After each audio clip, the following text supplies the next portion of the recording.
Shalom, shalom. What up? We're back for another episode of the Arguing Brothers podcast. Fellas, how you doing today? We good in the building. We Gucci. Let me slide this over for you, man, because I need the board. Cause you a little bit got a lot going on. Yeah. I know we got a lot. Yeah, you need that reach, you know what I'm saying? Yeah, with folks with monkeypox, it's a different vibe these days. I'm not trying to get too close, but I'm trying to make sure we get things right. It's like we're in the elevator right now, dog. We close. We're a little tight today. Maybe because we're a three-man team. We only got the fourth person here. Mm-hmm. Jonathan, man, I hope all is well. Glad that everything went well for the family. Yes, sir. But let's jump into the podcast, fellas. Ray, we can get your update. How you doing? Man, we good, bro. I head to New Orleans tomorrow, man. Mom's surgery, so dedicate the show to moms. We're going to be good, though. Oh, absolutely, man. Mama Butler, man, take care of yourself. We love you. We know that everything will work out. You know what I mean? We'll be praying and make sure that everything works out for you. Yes, sir. You out in the morning, afternoon? 11:30, we out. How long you going to be down? Till Thursday. Oh, man, it's good to be there for your mother, bro. Oh, yeah, no doubt. Absolutely. All right, folks, so let's get to the first topic for the day. DeShuan Watkins. He always said Watkins, like Sammy Watkins. Well, it's Watson. I like to say DeShuan Watkins. Yeah. And that suspension, man. There's a lot going on with that. Yes, sir. And, initially first came out from the first recommendations from the former federal judge. His name is Robinson. Mm-hmm. That he received 6 games. Yeah. That has now changed. Oh, not just changed. It hasn't changed. I'm misquoting there, misstating. That hasn't changed. It's just now that it's going to be appealed by the NFL. Which, by the way, the NFLPA has followed up with another appeal on their appeal.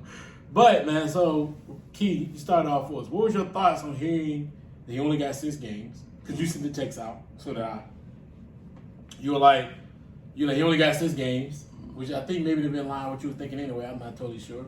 But give me your thoughts on him getting those 6 games and then what's going to happen with the NFL moving forward. When I saw 6 games, I thought it was way too low for that type of offense. When people who done did less than that, when you had 24 when they came forward but got more than 6 games, you had, you know what I'm saying? I knew they was gonna appeal it because the everybody was saying that the NFL wanted to give him the whole year, and I know Roger Goodell was gonna sit back with the backlash they was gonna get. And the NFL is all about protecting the shield. Yeah, they should have the same energy by the owners. I get that, but I wasn't surprised at all when I saw he had 6 games. I was like, yeah, they definitely gonna appeal this. I think Ray sent in the text too. He was shocked he got 6, but I was thinking more 8 to 10 games. But I just know 6. It just wasn't a good look for when you know what I'm saying, give people way more games than that. For even less crimes, so wasn't shocked at all, and I think I won't be surprised if I'm saying there's gonna be a long out battle. He gonna even try to fight this, but I can see 10 to 12, 10 to the whole season, 10 games he missing the whole season this year. Yeah, I mean it's definitely when you put yourself in a situation, 25 women allegedly, whatever went on in the masseuse situation. He put himself in a situation. I know the NFLPA, their job is to protect the player, but he definitely should get the season, man. And I think the NFL is going to shoot for an indefinite suspension. And when they feel like bringing him back, they're going to bring him back. It's going to be a long, drawn-out battle. I'm sure if, the courts don't go in the NFL favor, they're going to repeal it again. And I just think he's going to miss the season just with this whole appeal process. So I guess my question is, after the 6 games, if they're still going through this appeal process, do he play? Do he don't play? That's going to be interesting, man. And one thing I was surprised, too, why Houston didn't get any fines or draft picks, because they paid off some people in the civil suit as well. So I think Houston got off easy in this situation as well. I thought they should have at least been fined millions of dollars, taking a couple draft picks for basically going along with this whole situation. But definitely DeShuan, man, he put himself in a bad situation from the jump.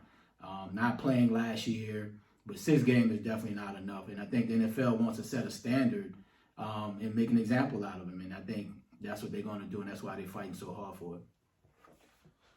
I'm not understanding because it's a little confusing for me. If you really pay attention to what's going on, it's like, all right, he got the 6 games from a federal judge that was an ex-federal judge that was appointed by the NFL. That was her judgment. The NFL appealed a decision of a person they hired. Like I don't understand it. Mm-hmm. I don't get why would they appeal a decision that from a judge that they hired. So they hired this judge. She gives you her recommendation. In her recommendation, she kind of picks apart the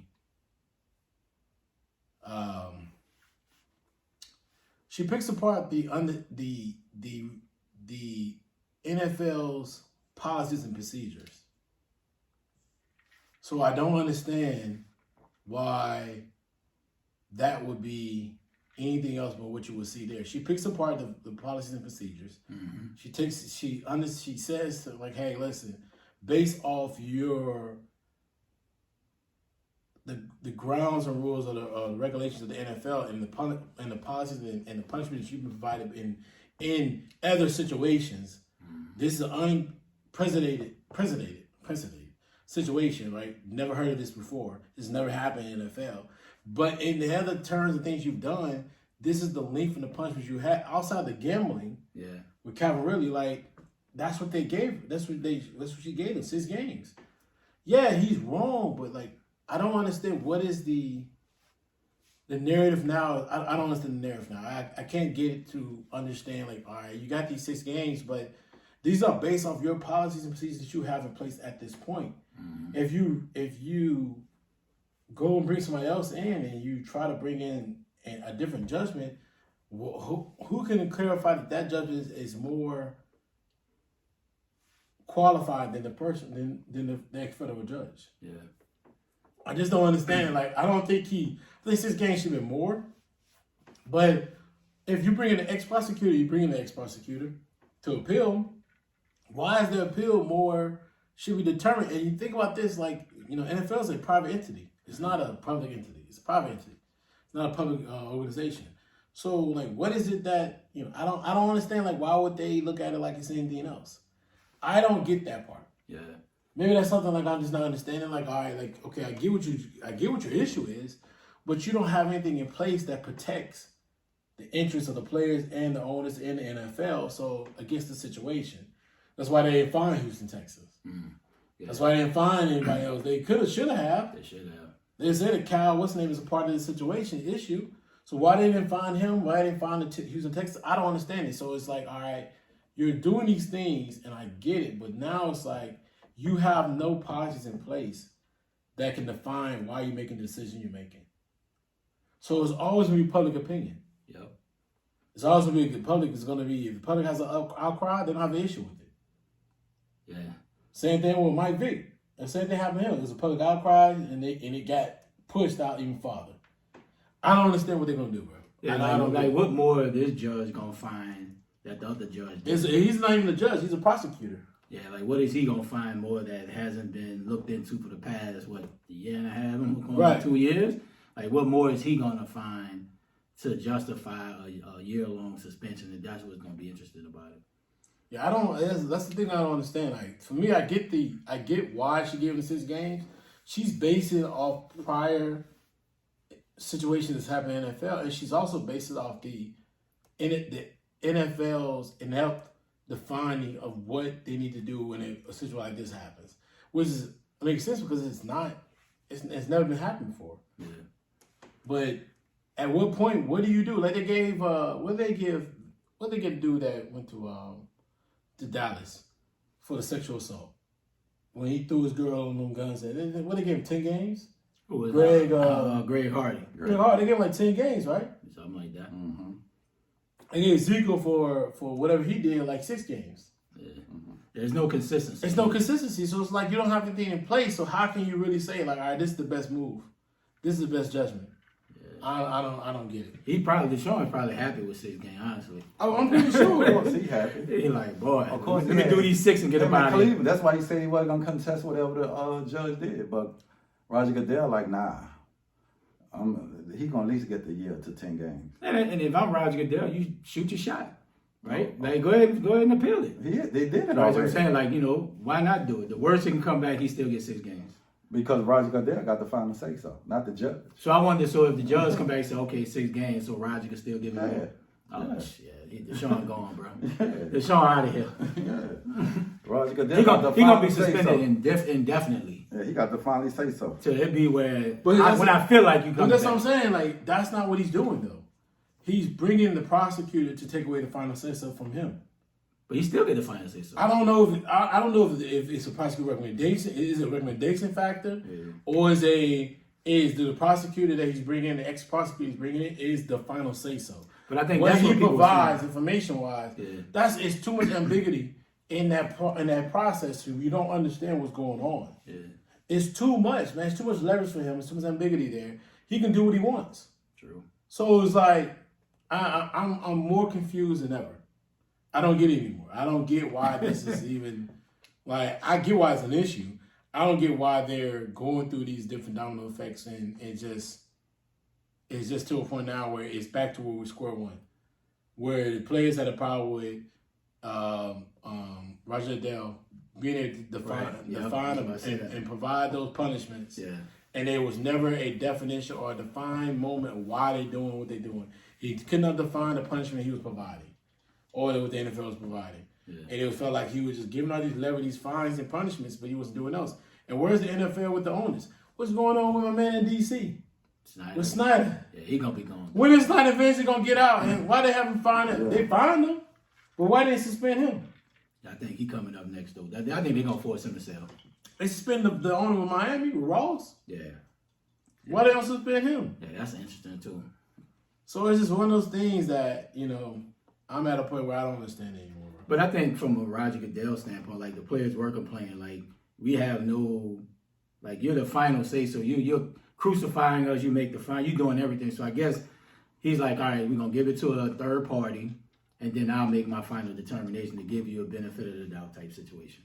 That's the only thing I can think of. It just doesn't make sense, man. Yeah, and I think that's what people and the players are mad about. Is no consistency across the NFL when it comes to these fines. Like Calvin Ridley, for example, $1,500 with gambling, the man get the whole year. Whereas DeShuan with this, he gets 6 games. Like it's all over the place, bro. Like all over the place. Plus, he wasn't even found guilty of anything, and I think that's one of the issues as well. But it's gonna be. I think it's gonna play out probably the whole season, bro. It's just one of those things that you're not seeing why things are happening, and that's the problem. That we're all saying, okay, we don't understand why it's happening. Like, and it goes back, it leverage back to like they had the issue in the past with the previous CBA. Nobody understood what was going on with it. Like nobody understood what his decision making was. So we'll see, bro. But I'm very interested to see how they move forward. Yeah, and it puts Cleveland in a bad situation too. Like, how do we prepare? Are we gonna miss the whole season just a 6? Like, how do you prepare for that? But they knew they're gonna get they knew they're gonna have the 6 games, but then he's gonna be out. I think in best case scenario, it was 6 games. Yeah. Worst case scenario, you knew he was gonna be out for a year. Yeah. Maybe 2. Nobody knows.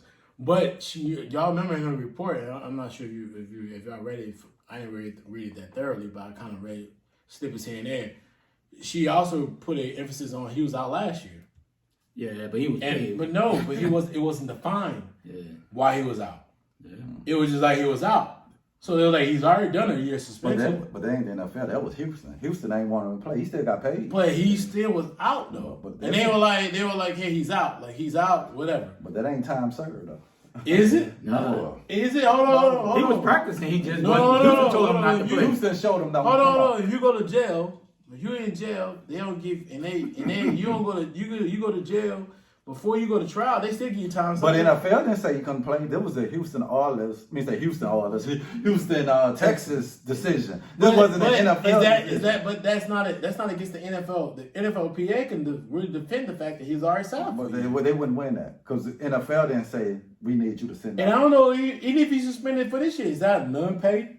Yeah, it's non-paid. Suspension? Yeah, it's non-paid. This one's official. Yes. Listen, Official. was he not on the NFL? What's the name? Nope, he wasn't even on the exemption list. Position list? No. But at the end of the day, they still defend the fact he didn't play last year. But they ain't gonna win that. They can do all they want. But you got paid. You got Houston could have played it. Yeah, he got his entire That salary was last Houston's year. fault. Yeah, That's yeah. right. That's what NFL gonna say.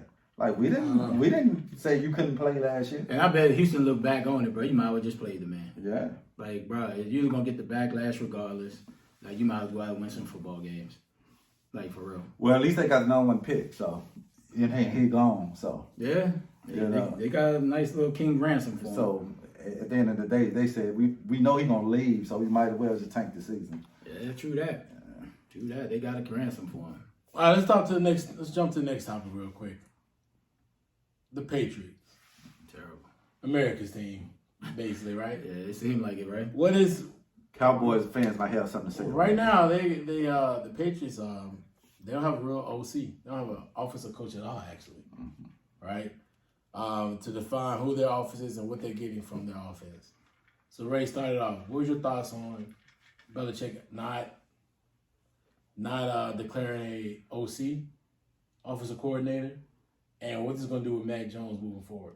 Man, it just sums up Bill Belichick think he's the smartest guy in the room. Like, this does not make sense for a young quarterback, still learning. He had a good, solid rookie season, but you need an OC, bro. Bill Belichick has never been an offensive guy. Matt Patricia, trash. Who the other guy they brought back? Judd, trash. Like, bro, like, you're doing Mac Jones a disservice, because just to be able to talk to an offensive mind when you're coming off the field, not talking to 2 and 3 people trying to piece stuff together.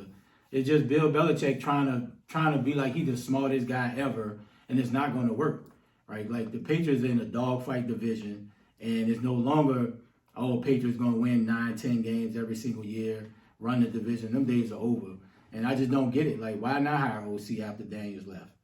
Like, piecing him out and trying to be the smartest guy is ridiculous, dog. So I think Mac Jones going to struggle this year.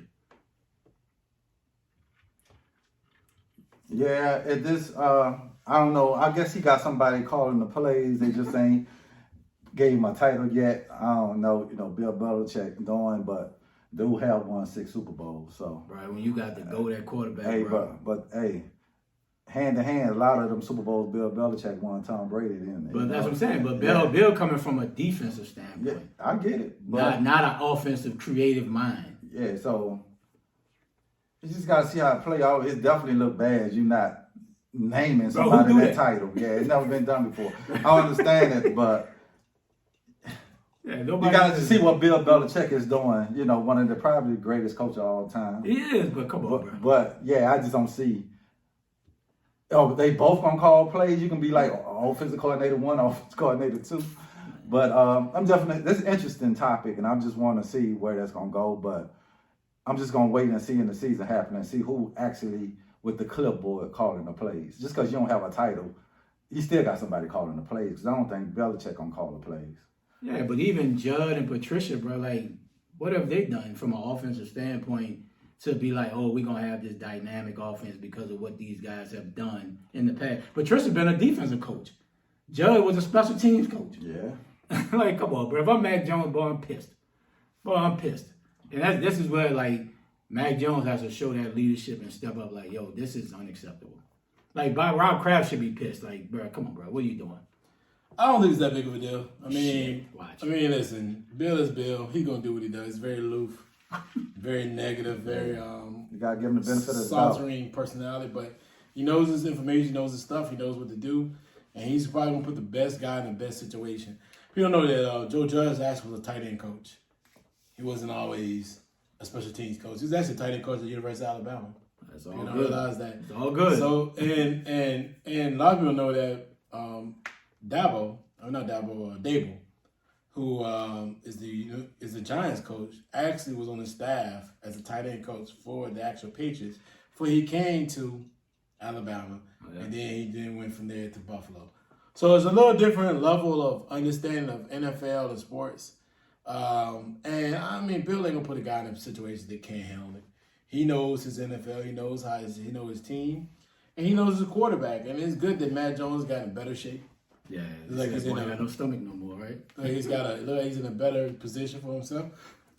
And he look like I don't know. He's always took his. I think he took his career very seriously, but it seems like it's very more important for him to be successful because the offense of him now. Mm-hmm. And you don't have the same level receivers. Yeah. But you're gonna now have to show that you are the talent you think you are. And I think Bill's gonna put the invest in him and what he feels like what the next I don't want to say level, but the future of the Patriots should look like moving forward. Yeah. And the defense is still, even though last year they went to the playoffs and they may got blown out by Buffalo, that defense is still good. Yeah. Majority of the year, that defense was very strong. So it's just about their defense and staying strong as a team, just staying together. But, I mean, is it funny that he doesn't have OC yet? No, yes, it is. It's very funny. Hey, who does that? No OC right now, but that's him. That's Bill, and you got to get used to what Bill does. He's going to do what he wants to do. He's going to manage his team the way he wants to manage his team. But, we'll see. It makes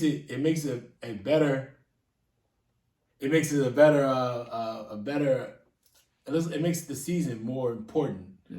Now that it gets better storylines. That's what I'm looking for. It's a tough division. Better storylines with a tough division. You got a quarterback right now.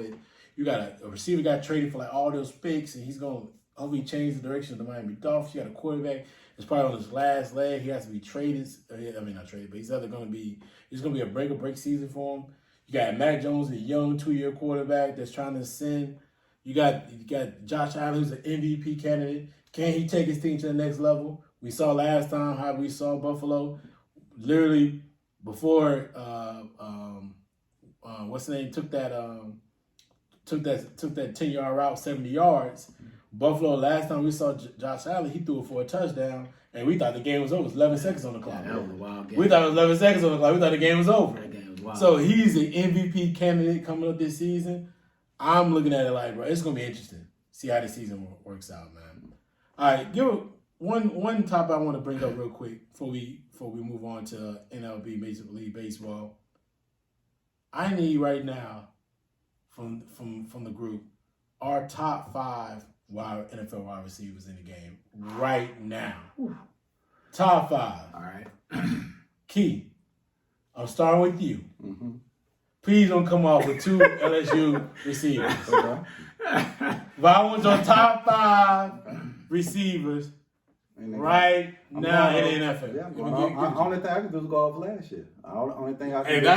That was your storyline? Yeah. Stick to it. Yeah, you got to go off what you've done for me lately. Uh-huh. Okay. You know what I'm saying? I'm just going on the latest data. Uh-huh. So I'm going with Adams, Cooper Kupp, Jefferson, Chase. Hold on, this top 5, 1 through 5 now.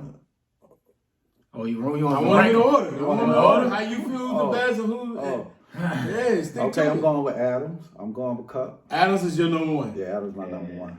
Okay. Cooper Kupp, number 2. So Cooper's your number 2. Yeah, and then I'm going with. You don't have Jefferson over Cooper Kupp? No, I'm going with Cooper Kupp. I'm going with Cooper Kupp. I'm going with Jefferson because he done did it for 2 years consistent at high clip. Then I'm going with Chase. And then I'm going with my 5th one. I'm going to have to go with, because he was hurt last year. I'm going to put him in even though he was hurt last year. I might have to go with Hopkins. All right. Damn. It's a tough one, boy, but I got Devontae Adams 1. I got Kupp 2. I got Stephon Diggs 3. I got Cheetah 4. And I got Jefferson 5. That's my top 5. Chase had a great rookie year. Don't get me wrong, put up big numbers, but more than any rookie ever. Yeah, but the Diggs, I don't think he's better than Diggs, and I just think Cheetah's been doing it. When people said Cheetah was just a vertical guy, Cheetah running all the routes. You can throw that boy a slant, he going house. So that's why I put Cheetah in that top 5 now. And Jefferson, he been handling his business the last 2 years. He's the number 1 guy in Minnesota. I'm gonna say top 5. Top 5 receivers. I'm gonna go with Adams first. That what we doing? Is that what we doing, bro? Man, y'all didn't hit 2 of our players. No, Ladies and gentlemen, we watching the that what we Mets doing, and Atlanta Braves. He signed for $120 million. Is that what we doing? One of these players just got hit, but they didn't hit 2 of ours. Sure. It'll Sure, be we okay. heard. Sure, we heard him. We can rumble if y'all want. Y'all don't want that. Y'all too soft. Anyway, so yes. So back to what I'm saying. Adams is first after Devontae. Right now, Devontae is the best receiver. Cooper Kupp's got to be 2. Stats. He led the league in stats, yards, and I think in touchdowns. They had Triple Crown last year. They had stats, yards, and touchdowns, man. Catcher too. I mean, yeah, stats, yards, and touchdowns and catches. Maybe I think so catches too. Yeah, the Triple Crown. Number 3 though is a little interesting. Mm-hmm.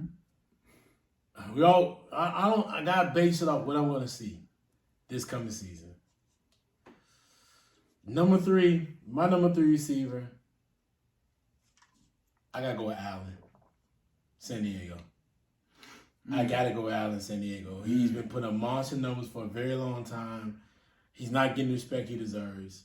The kid has been putting up monster numbers, and he is a clear number 1 for that team.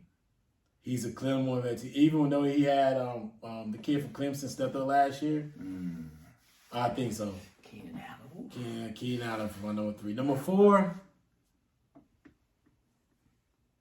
the kid from Cincinnati. Chase, bro. Chase ball last year. I think he had 1,500-1,600 yards. He ball. And from what I saw, even though he had some droppies here and there, he was still dominant. Played phenomenal in the not in the Super Bowl, not even in the AFC Championship game, but definitely in the Tennessee game. And he just dominated when he had the opportunity to dominate. Number 5, man, I do not want to say this dude's name because he keeps calling himself the best receiver in the game. Only because Thielen got hurt during the season. It's 1A, it's 5A, 5B with him. No, man, we ain't no 5A, 5B. No, it's Jefferson. It's Jefferson, man. I want to say A.J. Brown, but A.J. Brown kept getting hurt somewhere in the season. I looked at Mike Thomas that day. He looked phenomenal. Evans looking phenomenal in practice as well. But number 5 is Jefferson. You agree with my 2 LSU dudes in the top 5? No Diggs, no Cheetah. Oh, I didn't even think about Diggs. Oh, my bad, bro. I'm sorry. I can't put Jefferson over Diggs. I had to put. Here's the problem with I can't put Jefferson over Diggs, so I'm gonna put Diggs at 5. But here's my problem with Cheetah. I don't know what he's gonna look like with 2. Oh, no doubt. And No question about that. Here's another thing. Water's gonna have an issue. It's gonna have something to say because Cheetah's never had a clear number 2. Never. He's got one. Is a 1A with him. 1A, 1B. Waddle is on his way. Yeah, Waddle nice. And so with Waddle with him, his number's gonna take his a number's big dip. gonna have to take a dip because they both fast. Yeah. They're both elusive with the ball in their hands. If I look at what he's gonna look at next season, but it James, should don't help him. talk you out of putting Jefferson in the I'm just saying, but Diggs a beast. Diggs ball, dog. Everybody said that boy the best route runner in football. He is, and so is Jefferson. but People say Jefferson a great I didn't route think runner. about it. It may be one to me. It's a 5A, 5B. The last position is like a 5A, 5B, 5C type. Because they say Jefferson can run because the hell out I of look it. at AJ Brown. AJ Brown's been strong. Jefferson, and he runs great routes. Yes. That's And his strength. then Diggs is a baller, bro. It is nice. All right, so I will tell you this. I'll keep Jefferson at 5. I'm gonna replace Diggs with Allen. Yeah, I'm gonna replace Allen with Diggs. yeah. I like Allen. Only thing with Allen, he don't get the big plays, and they don't, for whatever reason, He'll get a lot of touchdowns. They don't give him no chances in the red zone. Like he's a big receiver. I think they But just he utilize him. balls. Yeah, he do. He just He misutilizes. balls. Yeah, they just misutilize him. I think they're not using them properly. So in a player, the receivers who I think gonna make some noise this year, if they stay healthy, like you said, AJ Brown. he should. It's a big year for Jalen. My man from the Saints, Michael Thomas, got something to prove. Yeah. So it's gonna be an interesting year. People gonna be coming for that title. You know what I'm saying? It's a lot of good receivers in the league right now. This is a passing league, bro. Yeah. So, but yeah. Look, Allen Robinson is nice, and he fell off because he ain't had no quarterback in Chicago the last few years. Like, he nice. Like, he going to help the Rams a whole lot. And I think it's time for my man in Dallas to step up. Oh, CD? CD, it's time for CD to step up, show why. Oh, he ain't a man now. Yeah, They ain't got no receivers. They done traded Amari. Yeah. So it's his team. It's his team from a receiving core standpoint. He got to handle his business. Here's my problem with CD now. Now that he is the man on the team, and how many weapons? His weapons went down. I mean, with his weapons went down, bro. Mm-hmm. You know, you still have Gallup still is on PPP list, whatever it is. And with that, and then they got rid of who was number one? Cool.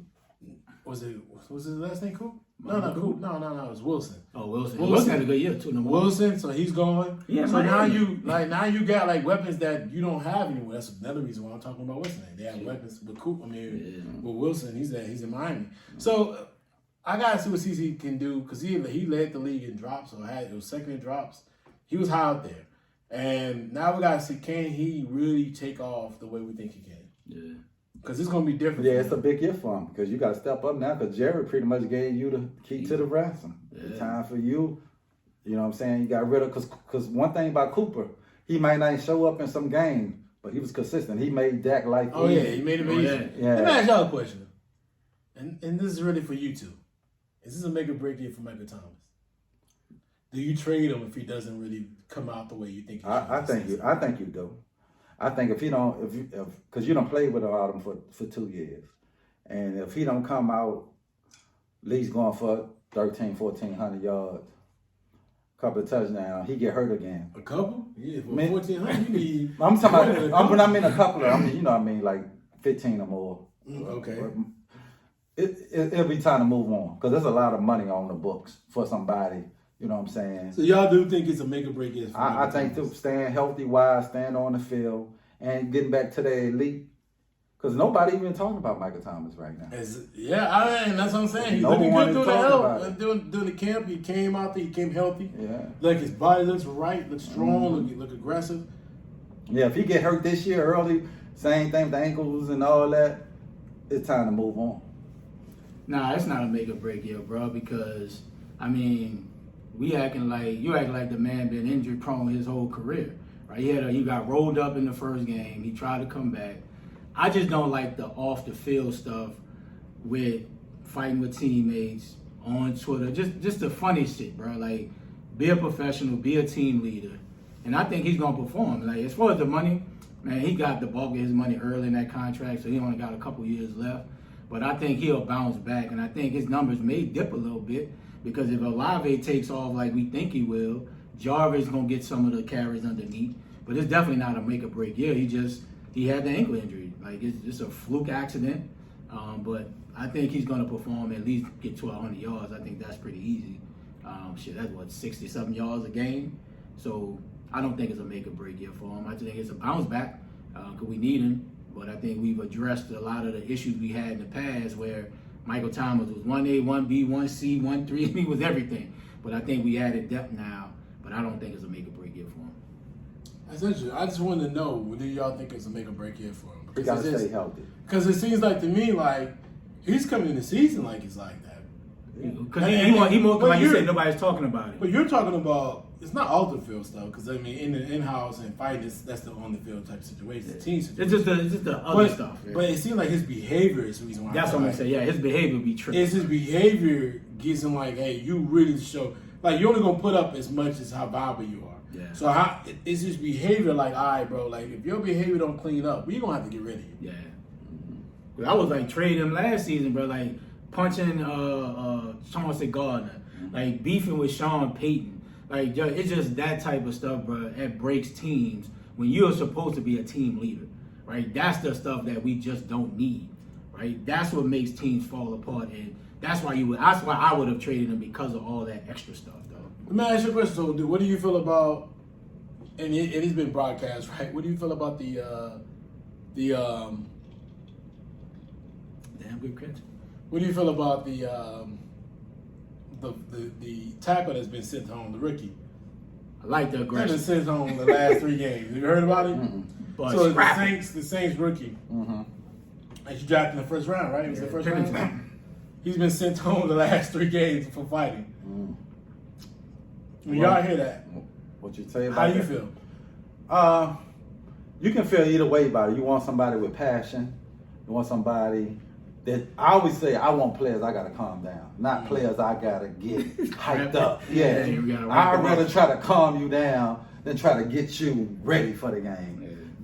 And you do the right thing by sending them home, like you said, because you can't be fighting your teammates. But sometimes it happens, bro. You know what I'm saying? You need to heat up battle. You know what I'm saying? It happens. But like I said, I'd rather have someone I can calm down than I need energy out of them. So just take that aggressive and try to save it for the people you're going against every Sunday. But, you know, definitely I just like to see a rookie coming in and saying, look, I'm not a rookie. I'm not going to take it from nobody. You know what I'm saying? That I belong here. So that's how I look at it. Yeah, I love the aggression, the passion. Like I said, you know, you don't want to be punching because you break a hand, but that was his grade coming out of the draft. Like, he's a very nasty player. Like, he finished plays. And I love the aggression, man. Like, yeah, you know, you don't want to be fighting your own teammates, but like you said, I rather say, look, man, tone it down than say, man, listen, bro, I need more out of you. I need more aggression. I need more passion. So I love it, bro. Like, at the end of the day, we need him to be our starting left tackle for the future. Like, you drafted him right after a LIV for a reason. And that's the type of stuff that we need as a left tackle in the NFL, bro. You got to be nasty. But it's that fine line where we don't want penalties because of you going too far. But I love it, man. You know, it's training camp. Them boys in 100-degree weather, it's hot, 2 days, and, you know, them boys just ready to release some energy, man. I love it. Anybody have you ever been paying attention to training camp? Yeah, I have. Anybody that you've seen that Oh, you, yeah. that you like, one person you think there's been a spotlight, and then I'm talking about any training camp out there, not just your particular team, but just across the board. Anybody you looked at and said, oh, damn, that boy's shining. The dude from the Saints, bro, second year corner. Debo. He been putting on, because I've been actually watching the locals, New Orleans joints on the app, and he been shutting everybody down. I think Michael Thomas just gave him to him the other day on a couple of plays, but he really been a star of the Saints defense camp, because a lot of, like, you know, the Honey Badger and them ain't been showing up, you know, been out dealing with this stuff. But a Debo, and he was solid last year. He got Rookie war, bro. Yeah. You get your lumps. Yeah, he got, you know, took advantage on a couple of plays he'll be aggressive jumper plays a couple there, but you know what I'm saying. He done stood out for me. So definitely him. Yeah, I like Allen Robinson. He been making some real big plays. I think that's just only gonna help Matthew Stafford and Cooper Kupp. I like what damn boy name Landon up in Atlanta. You know, everything I've been hearing. Drake? Drake's like he's playing well. He's adjusting well. Yeah, I said. Pitt's been playing. He's had a great. Yeah. I was about to bring him up. Pitt's been doing his thing. Mm-hmm. Yeah, so it's a lot of cats that, you know, been making some good plays, some big strides. I think it's going to be a good season, man. I'm looking forward. Even Tua's looking good. Like the clips that I've seen, Tua throwing the ball deep, and I think hopefully the new OC, you know, the new coach for Miami, allows him to push the ball down the field more. He definitely has. Right, you can't win too many games in the NFL with 6-7 yard passes. No, not anymore. Yeah, you got to be able to stretch the field. So the pass I've seen, he looked real good. One more question before we get to the NBA, MLB. Yeah, I just realized you guys about to score. We've talked about this before, but let's talk about jumping really quickly. There is a very, very big chance that Lamar goes into this season without a contract, with an extension on his contract. We talked about him not playing. Quick thoughts on it. What are your thoughts if it does happen? What are your thoughts on Lamar going into the season without that extension? I think it wouldn't be a smart move for Lamar to go play without a contract this year. You done did enough to show that your value to that franchise. You know what I'm saying? So, because anything can happen in football. You know what I'm saying? You knock on wood, your career can be over. Yep. You know what I'm saying? In this contact game, the type of quarterback he is, that, you know, running quarterback, 60% of the offense depends on him. So he'll be a fool if he go out there and suit up without a contract before September 11, whatever the game starts. Yeah, that's why you kind of need an agent. Yeah, I think he playing himself. Like he should have never took a snap in training camp. I would have pulled the card of the Ravens organization to pay me. Right? You're the most valuable part of the team. Right? Yeah, you got Hundley. He played well last year, but he ain't Lamar. He ain't me. Right? I would have showed up because I ain't losing no money. Right. But I would have not took a snap. I would have proved the point. Like, you need me, and if not, you still gonna pick me. I'll show up game September 11th, but you gonna suffer in this training camp without the camaraderie of me playing quarterback. And but he played himself though. And he'd have got the fan base behind him. Oh, people in Baltimore, the man, like, look, what's going on? We need to get Lamar his money. Right, he is the Ravens. Yeah. There is nothing that the Ravens do offensively. Everything is on Lamar. Right, because you don't know what Dobbins is going to give you coming back from an ACL. I say he's about 60%, other than the running game. The other running game by a good 20. Right, Lamar is everything, bro. Yeah. Andrews don't ball if Lamar don't play. Yeah. You know what I'm saying? Bateman don't play well at the receiver spot. Everything for Lamar. So Lamar just really brought it on himself, honestly, bro. Like, I would have just said, look, I'm not practicing today. Plain and simple. I would have forced their hand. You got to. That's the only way they pay you. Look at Debo. Look at DK. Like Michael Thomas. Yeah, like, bro. Not practice doesn't mean anything. I mean, I think there's other players. There's the Derwin James is not practicing right now. I'm not practicing, bro. Yeah. He's not practicing now, but he doesn't have a extension yet. Right. So it's just one of those things that he's got to figure out the best lane for himself. Mm-hmm. And that's actually going to be what's going to happen next. Refuse your services. That's how you prove a point. Before we jump to NLB real quick, man, let's talk a little bit about WNBA. Let's talk about Brittany Griner. Come on. Give me your thoughts right quick. I mean, Keith, start this off. Give me your thoughts on what you thought about with Brittany and his decision with him. Excuse my language. With Brittany being sentenced to 9.5 years in prison, Russian prison, for the situation and what she was charged for, and what you think is going to happen moving forward. I wasn't surprised because at this stage she's just a pawn in what Russia is trying to do. They're trying to get the guy they want out of jail, and they know we get her outrageous sentences that United States they tying their hand to do something, and I don't think she's gonna do all 9 years. United States gonna have to just budge and give up a prisoner from her that they really want, and it's it ain't fair, but at this point she's just being for political reasons, and I wasn't shocked that they gave her that type of sentence, because when they said that whether she can get up to 9 to whatever, I'm saying she's gonna get up to that, and I don't see her doing all 9 years. I see the United States bringing her home. Yeah, it's unfortunate, man. Like, they just, like I said, using her as a pawn to get back at the United States, because they know the United States is so much there's so much chatter now that United States are gonna do more than what they probably would do with anybody else to bring her home. But it's unfortunate she put herself in this situation, and it's just bad timing with the whole war with Ukraine and how the United States is supporting Ukraine, and Russia like, yo, all right, we're gonna show you. But it's definitely unfortunate, man. But it puts the United States in a real tricky slope to do the guy that they want to give up for Brittany Griner and other American. Man, what if this dude now do something to get back to the United States and, bomb something? Like, it's a very slippery slope, bro, to be able to do this and give up this guy, arms dealer. Like, it's very tricky, and it could come back to haunt the United States. Yeah, it's a tough situation. Y'all understand this stuff. I mean, when you talk about international affairs, people got to stop thinking international affairs is as simplistic as it is. I heard Boosie's little comment, man. I like his little rant. Bro, international affairs is not what you think it is. It's not a trade-off. It's not as simplistic as you think it's going to be.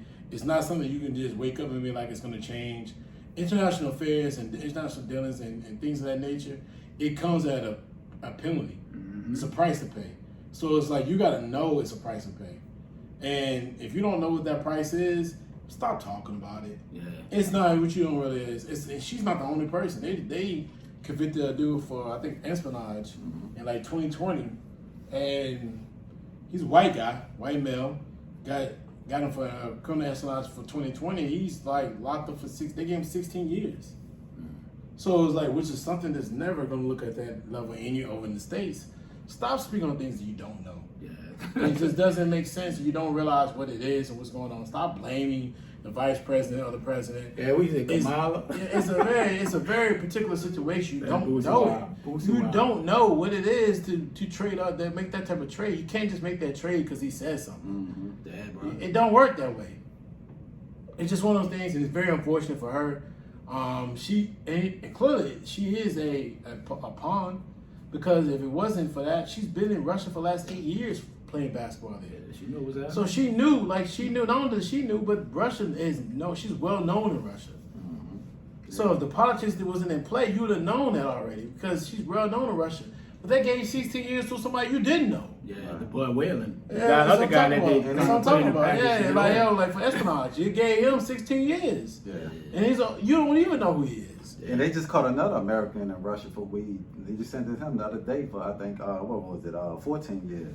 So it's like, 14 they're years literally for getting people. weed, If you don't know the play of the situation, stop talking like you know and like it's gonna make a difference if you come bouncing around and yelling. It don't work that way. But like I just said, like, bro, they got on her for that. I mean, they got on other people for it. So they're not playing a situation where it's about Brittany Griner or black woman. They play a situation where they're trying to like hold people above America today. We want this person back. Yeah. And the problem with that person they're talking about, they don't know what's going to happen to that person overall. That's how, bro. Damn it. Because you have never played baseball. And you can see You see that score though? It's 8-2.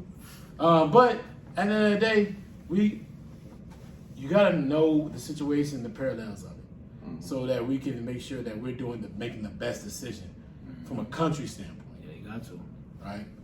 All right, let's jump to some baseball next. I know this dude keeps putting baseball on the tab. Hey man, we gotta be diversified, man. Baseball is hot right now. The Soto trade, Man, from the Washington Nationals to the San Diego Padres. San Diego. I like to say it like old boy said it on Anchorman, when he was like, "Yeah, San Diego's me." San Diego's. She was like, "Yeah, I don't think so." San Diego Padres, right? All right, Ray, you put this over here. Yeah, man, you gotta talk. All right, it's gonna start. What's it gonna do for San Diego? Because I don't think it's gonna do anything for them. Honestly, Not this season.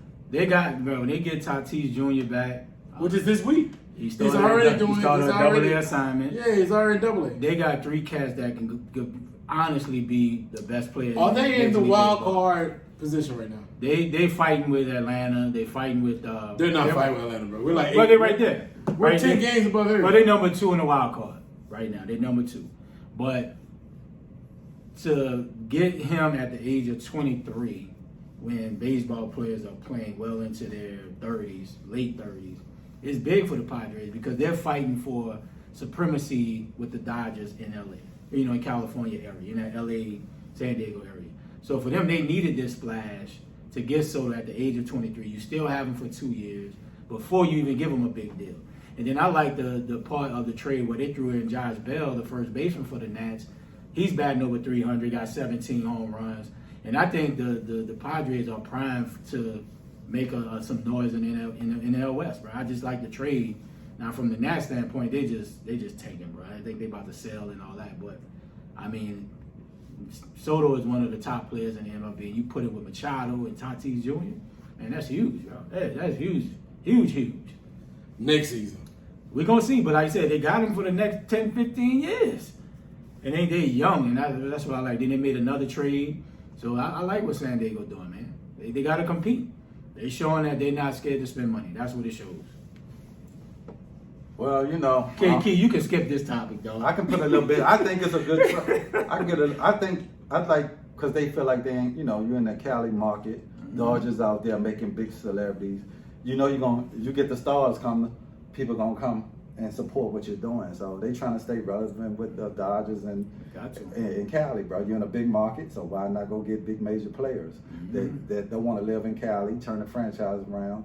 So, what I'm saying, to say, let's go for it. You know what I'm saying? There's Dodgers relevant, going get big name stars to come play. Yeah. We in Cali too. Yeah.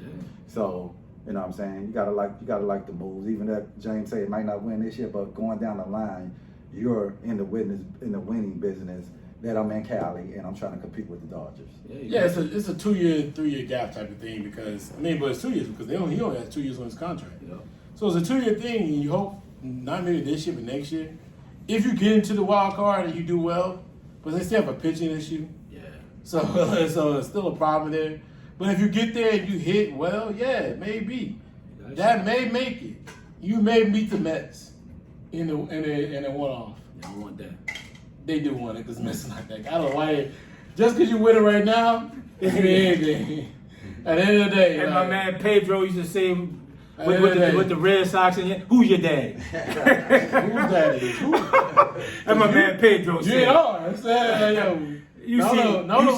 Not only we the champs, we still the NL East champs. You all good. Y'all playing well. So you ain't winning nothing here. It's all good. You It's a ain't- long season in You ain't won baseball. nothing in NL East, have you? Nope, not even. She won got 2 division titles in the last probably 15, 16 years. Nah, not in the last 15, 16 years either. Because the last at least 13 we won them. Yep, no doubt. Anyway, but like I said, and man. Ray, I'm like Kendrick Perkins, bro. I can talk about any topic. I'm just saying, But bro. it's one of those things. The thing is, the Padres. I just got to see what's going to happen moving forward. If they can re-sign him, bring him back there, and allow him to be there and be the type of player he wants to be. Soto's still a strong player, very talented. You got to realize he's a top tier player. Yeah. I'm happy that he's out of the NL East. I'm happy about that. But at the end of the day, can they put together a quality team for him to win? Yeah. They already got Machado there. They already got you just talked about just Tatis. They got a core. So they got that 4, 5, 6, baby. They got a core, boy. Should be lethal. Should be. But can that win you the championship? When you're in a division that has the best talent in the NL. Yeah, them Dodgers, boy. The Dodgers are strong and they're gonna pay to win. They almost got Soto. And Mooka right now is at 25 home runs with 59 RBIs and he's balling. They strong, boy. So what are you gonna do? And they got strong pitching. Yeah. And the Giants never weak. They have a down moment, but the Giants still a strong team. So it's just a lot of different dynamics got to happen. I gotta see what's gonna go on. They gotta go out there and get hot. Yeah. And that hit ain't hot. And you can look like you can be the greatest hitters out there, but then you look like the Yankees when they have great hitting, no pitching. Yeah. Get into a situation they lose, man. So you just ask the next question: is San Diego the NL favorites? Nah. Go ahead. Nah, Answer just yourself. because like I said, the Dodgers playing well, Braves, Mets, all playing well. But they got a shot, bro. There's one thing about baseball, bro. You can get hot in a short series with hitting. That can carry you a long way. So they definitely, I wouldn't want to face them in that wild card matchup. That's what I would say for that. If they sneak in, I wouldn't want to play them in that wild card. Key, like, what's the playoffs? Do they got a shot? Anything, if you can get in the playoffs, everybody got a shot. You just got to get in the dance. Get in, bro. You know what I'm saying? Everything starts 0-0 then. It's just playing your best ball when you get into the playoffs. So I don't think they got a shot. That it's a 1-game situation. They won a game off and 1-game playoff. They don't have a shot. They don't. They don't have it, bro. Because a veteran team, a Braves, a team like that coming to Atlanta, that hitting doesn't always travel when you travel like that. It's just I don't think it's gonna have it. Like I said, next season, if they can get the right pitching around them, they're gonna be strong. They're gonna be a very competitive team, and they should win a lot of ball games. Yeah. And do something. And then maybe they will do some damage and win and get to the series. Yeah. We'll see. Yes, sir. We'll see moving forward. All right, bro. Last talk for the day. Should the Lakers extend LeBron for another 2 years? Our NBA insider Keon Keith Schafter. McCoy. Keywords. You tell us what your thoughts are. Should the Lakers, because they've already said they would like to extend LeBron for another 2 years. Two questions though. It's a twofold question. Should the Lakers extended that? Should they offer that extension? And should LeBron wait and not sign it until he figures out what the Lakers gonna do moving forward? well, you're a Laker organization. You have to at least, put the offer out there. It definitely look bad if contract time was up and you don't even say we want to extend you. So, LeBron's still he's not a top 5 player no more, but he's still you know what I'm saying? He's still a good player, and definitely as an organization, you got to extend a 2-year. So I say yes, they had to. If he don't sign, it ain't no sweat or blood. You don't lose no sleep. But should LeBron wait? Yeah, it's no rush to do it this year. You know what I'm saying, during the season. If you want to wait and see what moves they make next year. But for me, I don't see him going nowhere else. I think he want to finish his career in LA at this point. You know what I'm saying? Because all his business out there, his son out there, his family. I think he like living in LA. Quick to do a lot of stuff. But at this point, yeah, the Lakers had to, as an organization, it's only that you still do it. Do you give him the max though? You have to. You have to give him a 2-year for. But 2 for 97. Yeah, you have to. Unless now, if he won't, he can go to James Harden. That's on LeBron. You got to give him that, but then it's on LeBron to be like, at this point, I done made money. I don't want the max. I want to bring extra players in to help me win. You know what I'm saying? But you offer him the max. But that's LeBron's decision to be like, you know what? Instead of taking the max, I take less, and we can bring extra pieces in to help us compete for a championship, like James Harden just did. But do you agree with what Harden did though? I do, because Harden at this point, Harden got plenty of money, and you know what I'm saying. He done got tons of money, different max, and at this point, James Harden is mixing the chip. That's the next thing to his resume, because James Harden, again, these players now making tons of money off the. It ain't like football or whatever. They making tons of money. Like LeBron, a billionaire. A couple of millions, he can, say, all right, I can bring another piece in to help us win. Yeah. Same thing with James Harden, So yeah, it's on LeBron to be like, all right, thank you for offering me the max, but I'm gonna take less for you to go get pieces to help us win. Yeah, I think the Lakers in a no-win situation, right? Because they know they need Bron, because AD, you can't build nothing around him. Like, he's not a leader. So Lakers really have no other choice. But I think LeBron's gonna sign one of those 1+1 type deal, where he's gonna sign the 2-year deal with that player option for the 2nd year, just to see what the Lakers are gonna do from free agent standpoint. But then again, like you said, Key, I don't think where else he gonna go? Yeah, he ain't going nowhere. Like, he's not ready to retire. He's still playing at a solid elite level, to where he can at least, he's good for 20, right? Like, he's good for that. So he's one of the top 10 players in the league still at age, year 20. But he's not going anywhere. But I think, like you said, how bad do he want to win that 5th title, right? Do I give up less, just a little bit, or what? But I think the Lakers in a no-win situation. They got to give it to him. But I think if LeBron, I think he's going to continue to put pressure on the organization, sign this 1+1 to say, every year is almost like a free agent year, so let's see what kind of moves they make. But it's going to be interesting. But yeah, I mean, he deserved the money. They got to give it to him. Should they offer to him? Yes. Should he sign? Hell no, bro. Like, where you gonna go? Cleveland, maybe better. But in Cleveland, and they're not. I don't think he want to go back and live in Cleveland. You can leave in LA in the offseason. You only got about 2 or 3 more seasons left in your career. I get that, but I just think he's really happy living in LA right now. Man, who wouldn't be? I wouldn't mind being in LA right now. You buy the water. Yeah. Traditionally, everything's things are easier, laid back. People are calmer. Not as much stress. It's expensive, but not much stress. Yeah, taxes. But I mean, at the end of the day, bro, like, you still are an Asian player that's not. You may be top 3 in your position, but you ain't top 10 in the NBA right now. And at the end of the day, your team is not good, and you depend on the guy. Is it about legacy, championships, or is it about just finishing your career and moving on to the dim lights? Yeah, because he might feel like his legacy already cemented. So at this point, he's gonna be an all-time great. Wherever you want to rank him at, everybody gonna have their own choice. But he's gonna go down as an all-time great, no matter. Is you trying to be the all-time great or the greatest? He ain't gonna be the greatest. I don't think nobody will never give him the greatest. Even if he win one, you call him the greatest. I think like I've been blessed to see, and we've all blessed to see Jordan in his prime, Bron in his prime, Kobe and other players. Just what, and I've always been the biggest Jordan fan. I'm still is. But what LeBron does, the other things outside of what MJ did, yeah, MJ went 6-0. You can't never deny that. And you're gonna have people, no matter what, LeBron could probably win 3 straight titles in a row. Like people will never still say he's better than Jordan, so he can't really win in that situation. But from this now, it's just really, it's like icing on the cake now. If he wins another championship, like icing on the cake. It's not going. Some people not gonna put him over Jordan. They still gonna have him in that top 3 maybe. But like I said, it's not gonna move the needle with how much he wins, because some people just not gonna never put him over Jordan. Never. What the fuck you just talked about, man? He said nothing.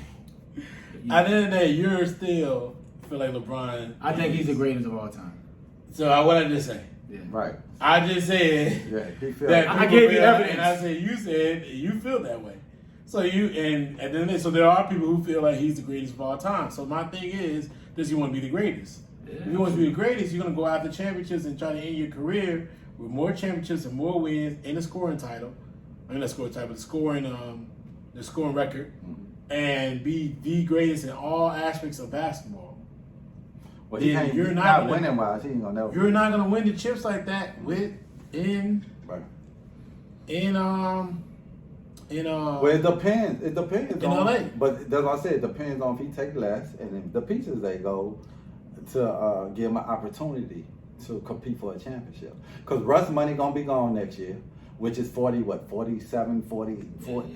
million. So that could be enough for another player. But he's gonna be. And then say LeBron take less, that can be. But LeBron's gonna be a less of a player. But that's what I'm saying. You get younger players. That 80, you don't have level 80. But that's what I say. You need another somebody who can. But how many people only so many trades and positions you can make? You gotta hold the free agency levels at that level. Yeah, but free agents is gonna be huge next year. Who? Yeah, you got Kyrie. You got Man, nobody trying to resign Kyrie. But the Lakers trying to get want him. They're trying to rent Kyrie. They trying to get him. They ain't trying to sign Kyrie. That's what I said. If they wanted Kyrie, they'd have gave that draft pick already. Yeah, But they ain't doing that because I wouldn't do that. I wouldn't do that either. I wouldn't give up.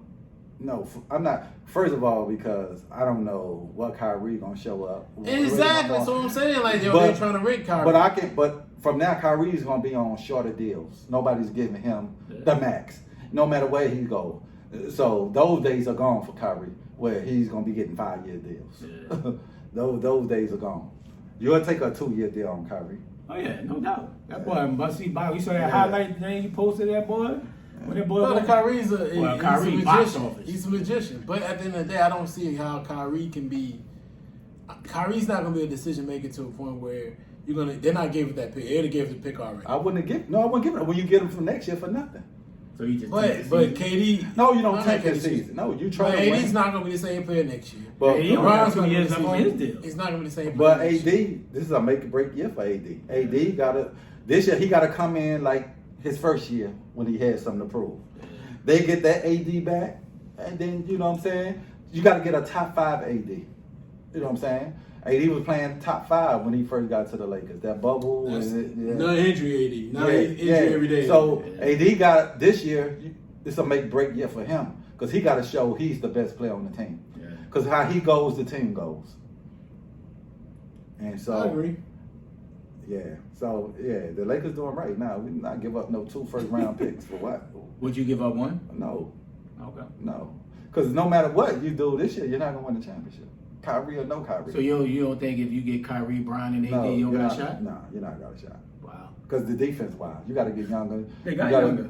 Yeah, but you got to get defense players. They did. That's what they signed. But they're not proven. They're not. I mean, how many defensive proven cats? They still wouldn't be better. Even they get that, they still wouldn't be better. They wouldn't be better than Golden State. Mm-hmm. They wouldn't be better than Phoenix. They wouldn't be better than Memphis. They wouldn't be better than Denver. With a healthy 3? No, with a healthy Denver with Murray and Porter. No, because LeBron ain't playing defense no more. AD gonna miss some games. Kyrie, you don't know what the fuck you gonna get. It's just too many maybes. You know what I'm saying, James? It's too many what if. That's what I'm saying. So no, we know you're gonna get consistent from Golden State. You're gonna get consistent from Memphis. You're gonna get consistent from Phoenix. You're gonna get consistent from Denver.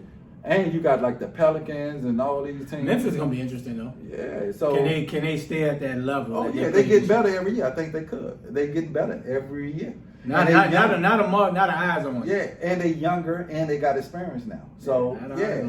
So no, they wouldn't be the favorite, even if you get Kyrie. So why give up 2 picks? And Brooklyn is not just giving them away for 1 pick. I feel you. All right, brother. I got one more topic to add, but we never talked about this. The LIV Golf. What's your thoughts on LIV is the new golf series, trying to take a lot of players from the Saudi PGA. Arabia? Yeah, the Saudi Arabia piece. Mm-hmm. They dishing out big money. For Tiger, right? Yeah, they offer Tiger $700-800 million guaranteed without even winning a golf tournament. Mm-hmm. Like, what's your thoughts on how LIV is doing and a lot of players are leaving the PGA? Like, what's your thoughts on that? Let's start with you, Jay. I mean, I've been paying attention to it, and I mean, the PGA always built their reputation off of tradition. So, I mean, tradition doesn't mean you have to align with it. It doesn't mean you have to be committed to it 100%. That's the tradition that the PGA has, not necessarily you have internally for yourself and for your organization and for your team of people. So, if you're a player and you're looking for the bigger opportunities, bigger money, bigger situation, yeah, I will go with with another organization that can give me that and provide that, and I'm cool with it. I think Tiger's a fool for not taking that money. Whew. He must be making way I don't know more grade than that. No, I don't. I think Tiger's a stickler for a tradition. Yeah. He seems like it's what he talks about, just playing in there, and he lived through it. And I think his dad has always preached about the PGA. So I feel like for Tiger, that's the alignment for him. That's the thing that tracks him. But for another player from a different country that doesn't understand PGA, doesn't really care for all that, doesn't care about 1950 when The history of the game. yeah, when 1950 when this white guy was with a funny looking hat on and big socks, whatever else, and was out there winning games and tournaments, they can care less. And if I'm an African American player, Tiger, I look at the Tiger as an African American, a black man. I would probably care less too, because when my forefathers or my fathers or my family members couldn't play in the PGA, they always celebrating and always projecting amongst the people how prestige is. Mm-hmm. My people couldn't play on that shit. Yeah. So why would I care? I'm about to take the 700, 800 million and keep it pushing. Like Charles Barkley was about to take that money and do broadcasting on there, because he looked at that money, but he looked at the connection that he has with, he doesn't have a real direct connection besides TNT because of the what they built there, but You don't think TNT matched it? I think they probably did. they probably did Ah, that, or they probably put out there Yeah. like stipulations, so they probably said, "Listen, we'll give you this," Yeah, they matched because it. they were ready to bring him on. He was Yeah. looking at it like, yeah, I'm ready. Mhm. And I think Chuck could have used him as a pawn. Like, how much? That could have been. Yeah. But, Oh, maybe yeah. maybe We're it's gonna like- we're gonna have this But lunch here's with the them thing with boys. PGA and the PGA too. They don't cut their annual whatever income they bring in. They don't cut that out. Cut with the players. It's not like the NFL where they have a half, or NBA where they have a percentage base. Sure, yeah. I don't think it's a percent. It's not revenue sharing amongst the PGA and the PGA players. Yeah. So if it isn't, I can care less. I'm going to hit that stuff. Oh, you see that plane? They got these dudes on what's the name? Like a private, all exclusive plane where you can. It's like it could be like 50, 60, 70 players on that thing, and it's super luxurious and big and spaces. You go all around that. If I'm Tiger, you probably in the most exclusive part of it. He got his own plane. Yeah, you most exclusive part of it though. Yeah. Man, I'm out of it. And so I like what they doing to make it, competing with them. But I wonder what's the stimulation in Tiger in that contract. How many games do we have to play? Because Tiger play when he want to play right now. Yeah, you know what I'm saying? And Tiger a billionaire, so you know what I'm saying. He probably looking at it like, yeah, we'll give you 800 million, but you need to do so many tournaments over the spans of the contract. So that can be a big factor in why he turned it down too. Because right now Tiger's safe when he want to play. Yeah, he got there in the right. Yeah, so you know, but yeah, like James saying, I'm like shit. I don't care about no what's the one over here, the PGA. Yeah. Fuck that. You give me that type of money. Oh, they get big money. Big money. But like I said, I would love to see how many tournaments they told Tiger he had to play in for that type of money. Yeah. There probably been a decision about like how many? Yeah, nah, I ain't doing that one. Shit, even with Tiger, bro, he's the biggest draw in golf. Like he's struggling like hell right now. Oh yeah, you So turn he in the tournament, boy, that boy, Turn the team everybody there. Yeah. But for me, like, I would do it, honestly, because at the end of the day, the PGA, you got to fight for your PGA card every year, right? Especially if you're not one of the top players. Then, if I go to LIV, I can still play in the big tournaments, the Masters. I can still play in the U.S. Open. I can still play in the PGA tournament or in Britain. Like, I can still play in those big four tournaments, and I'm getting guaranteed 80, 90, $100 million. Man, I'm out of there. PGA, holla at your boy. Yeah. Like, because at the end of the day, a lot of these golfers, and you talk about tradition, the majors are the tradition. Like, nobody cares about the Wyndham Open, the Sony Open. Yeah, like, everybody wants the big four tournaments each year, and they can still play in that because it's not federated by the PGA. And I just think Tiger probably doing the tax on his body. Yeah, it's a lot. Like, Tiger on the downcline, Yeah. right? Like, he just, like you said, he gonna play these majors if he healthy. Yeah. But he got a ton of money. Like, Yeah, he a billionaire. Like, he's probably helped build the PGA over these years. He's probably loyal. Probably I got think that's stock why he in it. don't want to do it. Or probably got stock in it. I'm sure he do. Like, he's a loyal guy, and I think that's why he's turning it down. But at the end of the day, I think it was what the LIV is doing, and a lot of people are saying, how September 11, the Saudis, I get it, and it is everybody has their right to it, but how do you know the companies that's in the United States, these Saudis, are not involved or CEO or backing these US companies? You know what I'm saying? That you support every single day. So it's a tough call because a lot of people lost family members in September 11, but man, LIV, give me that kind of money, boy, I'm out of here. Holla at your PGA tournament, I'm out. Yeah, I think it's a decision you gotta make. It may not be the most popular decision. Yeah. But it damn sure gonna be the most money making decision. I'm out. Of your life. I'm out. So I'm out the door. Yeah. They give these guys maybe for 8 tour dates, like 150 million. Guaranteed. It's a ride. Boy, I'm out of here. I'm out. Gone. Be like, I'll holler at your people. All right, we out of here.